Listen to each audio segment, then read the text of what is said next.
Secangkir pengharapan untuk mengawali hari ini. Renungan pagi tanggal 14 Juni.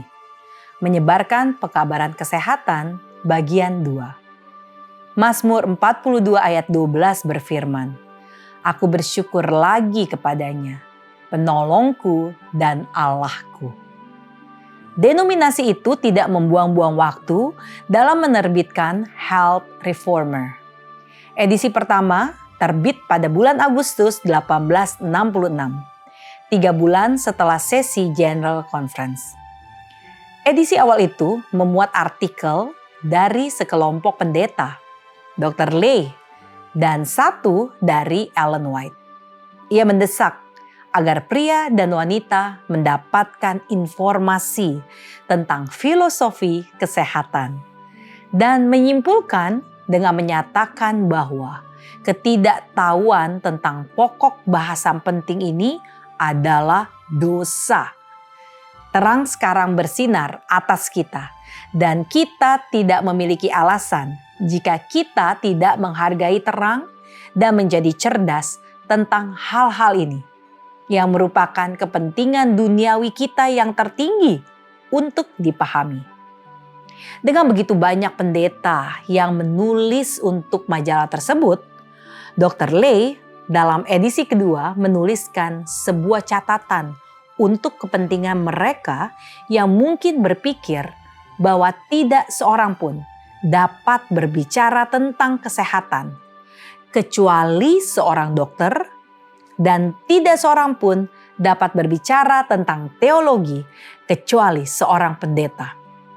Ia menunjukkan bahwa banyak kontributor dari mereka yang tidak berlatar belakang kesehatan telah menjalani reformasi kesehatan secara praktis. Dan semua artikel telah diperiksa secara profesional dan dinyatakan benar sebelum disajikan kepada pembaca. Banyak sekali kesaksian yang dialami mereka yang melakukan reformasi kesehatan. G.W. Emeden misalnya melaporkan bahwa setiap hari hati saya dipenuhi sukacita saat saya menyadari berkat-berkat dari panduan kesehatan sebagaimana yang dijalani oleh para penganutnya yang tulus. Sebagai pribadi, saya dapat mengatakan bahwa saya 100 kali lipat lebih baik daripada saat saya hidup dalam pelanggaran berat terhadap hukum-hukum kehidupan kita.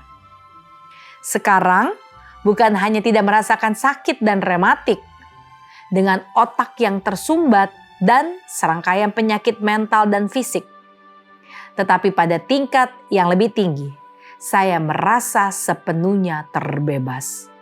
Terpujilah Tuhan untuk semua ini. Isaac Sanborn mengamati bahwa karena reformasi kesehatan, saya sepenuhnya pulih dari rematik yang dulu sangat parah, sampai-sampai saya tidak bisa berjalan selangkah pun selama berhari-hari.